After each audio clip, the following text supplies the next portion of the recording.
안녕하세요. 네, 오늘 말씀은 출애굽기 11장에서 15장 말씀입니다. 12장 13절 같이 한번 읽어봅시다. 시작.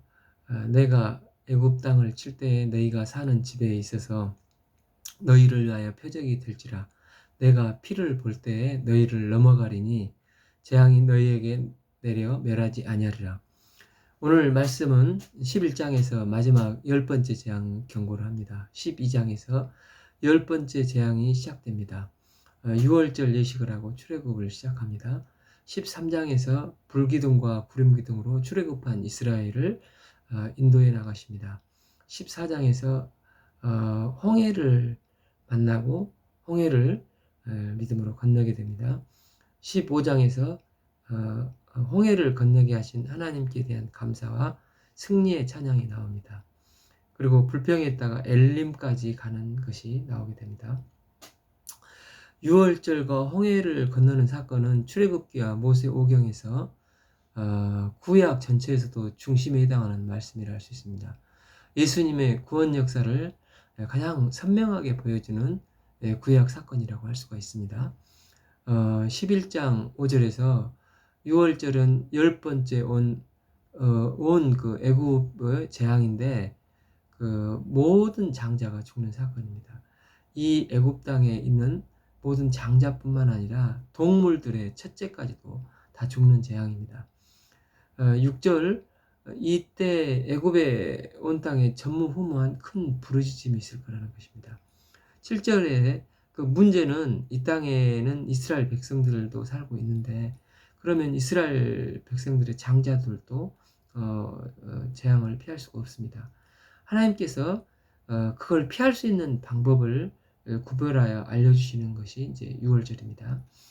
만약 이스라엘 백성이 하나님의 그 제시한 방법에 순종하지 아니하면 이들도 애굽 사람들이 그 재앙에 다 죽는 것처럼 심판을 피할 수가 없습니다. 12장 내가 그날 밤에 죽음의 사자를 보내서 다 죽일 거라고 하십니다. 이 심판에서 이스라엘을 하나님은 구원코자 하십니다. 5절에 봐보면 먼저 흠없고 일련된 수컷 양이나 염소를 죽이라고 합니다. 7절 그 다음에 그 어린 양의 피를 우슬초에 적셔서 집 좌우 틀에 바르라고 하십니다. 8절에 그 밤에 그 고기를 불에 구워 먹고 또 무교봉과 쓴 나물과 아울러서 먹습니다. 10절에 아침까지 남겨두지 말고 남은 것은 불사르라고 하셨고 11절에 그것을 허리띠를 띠고 발에 신을 신고 손에 지팡이를 잡고 급하게 먹이라는 것이 여호와의 유월절이라고 말씀하십니다. 12절에서 여호와께서 그 밤에 두루 다니시며 사람이나 짐승을 막론하고 애굽 땅에 있는 처음 난 것을 다 치시고 애굽의 모든 심판을 하십니다.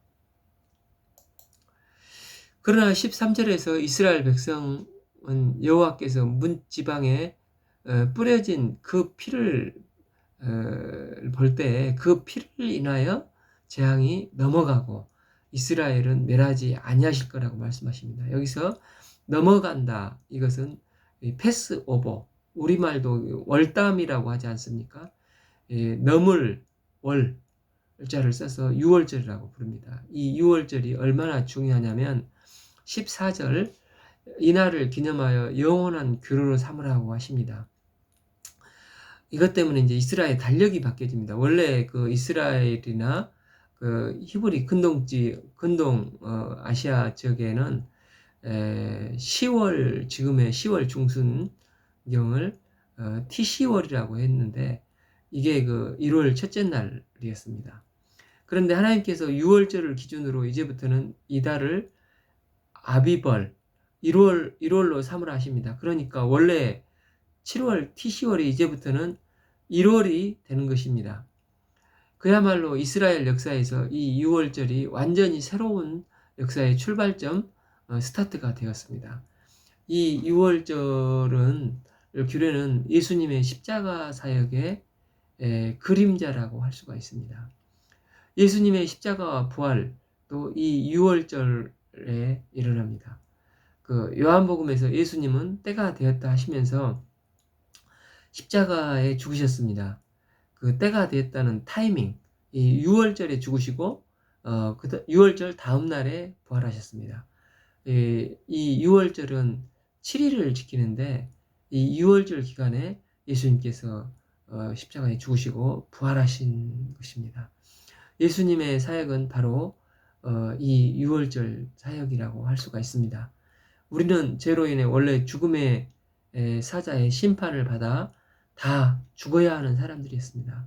그런데 마치 그 애굽 땅에 사는 모든 장자가 좀 죽음의 심판을 받은 것처럼 우리도 이 땅에서 죄로 인해서 심판받아 지옥에 떨어질 사람들이었습니다. 그런데 예수님께서 십자가에서 어린 양의 보혈의 피를 흘리셨습니다. 그래서 장자 재앙에서 문지방에 발라져 있는 그 재앙의 피를 보고 죽음의 사자가 패스오버 하듯이 그 어린 양 이 예수님의 피를 믿으면 그 피를 인하여 죄사함을 해주시고 심판에서 은혜로 구원받게 되는 것입니다. 요한복음은 유월절이 지나갈 때마다 유월절을 기록하는데 유월절이 3번 나옵니다. 그래서 예수님의 공생애를 3년으로 보고 있는 것입니다. 예수님께서 그 십자가에 못 박히셔서 심한 고통과 탈수로 십자가상에서 목마르다 하실 때 로마 병정이 우술초에다 신포도주를 적셔서 그걸 그 예수님의 입에 넣는데 여기서 포도주는 예수님께서 최후의 만찬에서 자신의 피라고 하시지 않습니까? 이는 출애굽기에서 문지방과 좌우 문설주에 바르는 것처럼 예수님께서 친히 유월절 어린 양이 되셔서 십자가상에 못 박히시고 죽으심으로 다 이루셨다고 하셨습니다. 때문에 누구든지 예수님의 십자가의 보혈의 피 앞에 자신의 죄를 진실되게 회개하고 믿으면 마치 문지방에 발라진 양의 피를 보고 재앙과 심판이 지나가듯이 우리의 모든 죄와 허물도 그 피의 공로로 죄사함의 은혜를 덧입고 구원을 받게 되는 것입니다. 13장 그 15절에 바로가 완악하여 아직도 정신을 못 차리고 있을 때 여호와께서 애굽에서 처음 난 것 모든 것을 다 심판하셨습니다. 마침내 7절을 보면 바로가 이스라엘을 이제 내보내서 출애굽을 하게 됩니다. 17절에 보면 그렇습니다. 19절에서 요셉에 의해서 시작된 이스라엘의 민족의 생활이 요셉의 유언대로 그의 유고를 가지고 이스라엘은 이제 출애굽을 하게 됩니다. 라암셋에서 이제 주로 거주했던 이스라엘 백성은 이제 숙소를 떠나 약속의 땅 가나안으로 모세의 인도함을 받아 나가게 됩니다. 일반적으로 가나안을 갈 때 지중해를 끼고 있는 이 블레셋 길이라고 나오는 해변길과 수르길 두 가지 옵션이 있습니다. 그런데 하나님께서는 전혀 새로운 에담 광야로 돌리셔서 인도하십니다. 17절에 여호와께서는 블레셋 사람의 땅은 가까울지라도 그들을 그 길로 인도하지 아니하셨으나 왜냐하면 그 백성이 전쟁을 하게 되면 마음을 돌이킬까 하셨기 때문이었습니다. 20절에 그들이 숫곳을 떠나서 광야 끝 에담의 장막을 치고 점점 이제 없는 곳으로 인도하시는 것을 볼 수 있습니다. 하나님은 한 번도 가보지 않는 광야로 이스라엘을 인도하십니다. 그런데 이 광야에서 우리의 길 대신 하나님을 만나게 되는 것입니다. 그렇게 이스라엘 백성을 광야로 인도하시면서 자신이 함께하고 있다는 것을 어떻게 하나님은 보여주십니까? 21절 낮에는 구름기둥 밤에는 불기둥으로 한 걸음 앞서서 인도하고 계심을 보게 됩니다. 이제 14장 2절에서 이스라엘 백성들이 이제 광야를 가다 보니까 앞이 막혔습니다. 이 거대한 홍해 바다가 있는 것입니다. 이때 그 6절에 뒤에서 바로가 다시 변심하여서 이스라엘을 죽이고자 그 병거를 갖추고 7절에 그의 선발된 병거 600대와 애굽의 모든 병거를 동원해서 이스라엘을 쫓습니다. 이제 이스라엘 앞에는 시퍼런 홍해 딱 버티고 있고 뒤에는 최정예 애굽 군대가 쫓아와서 그야말로 진퇴양난이 되어 있습니다. 10절에서 그들은 심히 두려워하며 절망감을 맛보게 되고 11절 모세에게 원망을 합니다. 애굽에 매장지가 없어서 당신이 우리를 이끌어내어 이 광야에서 우리를 죽게 하느냐? 어찌하여 당신이 우리를 애굽에서 이끌어내어서 우리에게 이같이 하느냐? 원망합니다. 이때 그 13절에서 모세가 담대하게 외칩니다.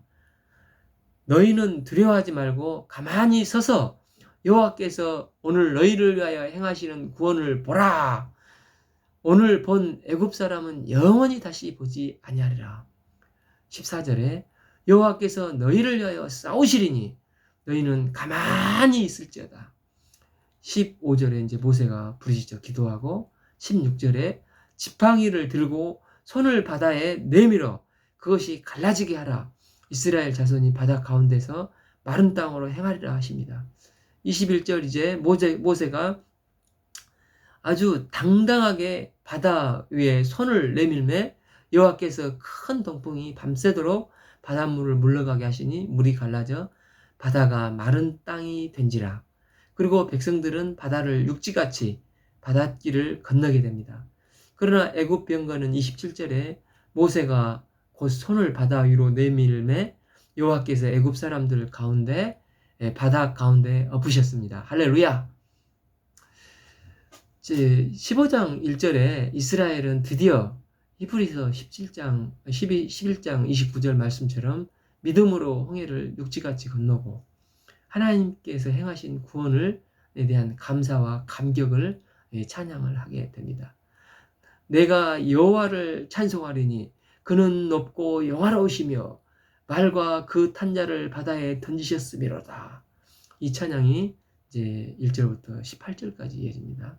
그 중에 그 13절 찬송이 내용들은 아주 주의 인자하심으로 주께서 구속하신 백성을 인도하시되 주의 힘으로 그들의 주의 거룩한 처소에 들어가게 하시나이다. 하나님의 이 성품 중에서 두 가지를 찬양하고 있습니다. 하나는 주의 인자하심, 즉 주님의 헤세드, 주님의 사랑을 찬양합니다. 또 하나는 주님의 능력을 찬양합니다. 하나님께서 사랑하셨기 때문에 특별히 은혜를 베푸셔서 이스라엘 백성들을 구속하시고 주의 백성을 인도하시고 그리고 거룩하신 처소에 들어가게 하시기까지 함께 하시며 장애물도 건너가게 하시는 능력을 베풀으신다는 것입니다. 왜 그렇습니까? 이건 이스라엘이 잘나서가 아니고 쓸만해서가 아니라 오직 주님의 인내하심, 즉 헤세드 때문이라는 것입니다. 그리고 그분의 처소, 즉 하나님 나라 가기까지 인도해 주신다고 하십니다. 하나님은 우리가 이 광야 같은 세상을 살아가는 동안 참 홍해와 같은 문제들을 수없이 당하지만 하나님께서 우리와 함께 하시고 그걸 극복해 나갈 수 있도록 도우시는 능력의 하나님이십니다. 20절에 미리암이 손을 들고 속으로 화답하여서 21절 너희는 여호와를 찬송하라. 그는 높고 영화로우시며 그 말과 그 탄자를 바다에 던지셨음이라 찬송합니다. 그런데 22절에 이제 무슨 내용이 나옵니까? 수루 광야로 백성들이 들어가고 23절에 마라에 이르고 24절에 온 백성이 모세를 또 원망합니다. 우리가 무엇을 마시리까? 21절까지 여호와를 온 마음 다해 찬송을 했는데 24절에 곧바로 원망을 하게 됩니다. 25절 마라의 쓴물로 물을 마실 수가 없었던 그때 모세가 부르짖어 기도할 때 여호와께서 그에게 한 나무를 가리켜 그가 물에 던지니 물이 쓴물이 변하여 물이 달게 되었습니다. 쓴물을 단물로 바꾸시는 하나님께서 말씀하십니다. 26절 너희가 하나님 나 여호와의 말을 들어 순종하고 내가 보기에 의를 행하며 내 계명에 귀 기울이며 내 모든 규례를 지키면 나는 너희를 치료하시는 여호와이심이라 하시고 치료의 하나님이심을 말씀해 주십니다. 하나님은 사막을 오아시스로 바꾸실 수 있는 분이시고 치료하신 하나님이십니다. 25절에 여호와께서 그들을 위하여 법도와 율례를 정하시고 그들을 시험하실세 하시며 시험하였다고 나옵니다. 여기서부터 계속해서 나오는 단어 중 하나가 시험이라는 단어입니다. 하나님께서 이들에게 법을 정하시고 그 법을 지키나 안 지키나 시험하시는 일이 광야에서 계속해서 일어나게 됩니다. 오늘은 11장부터 15장까지 읽겠습니다. 네, 감사합니다.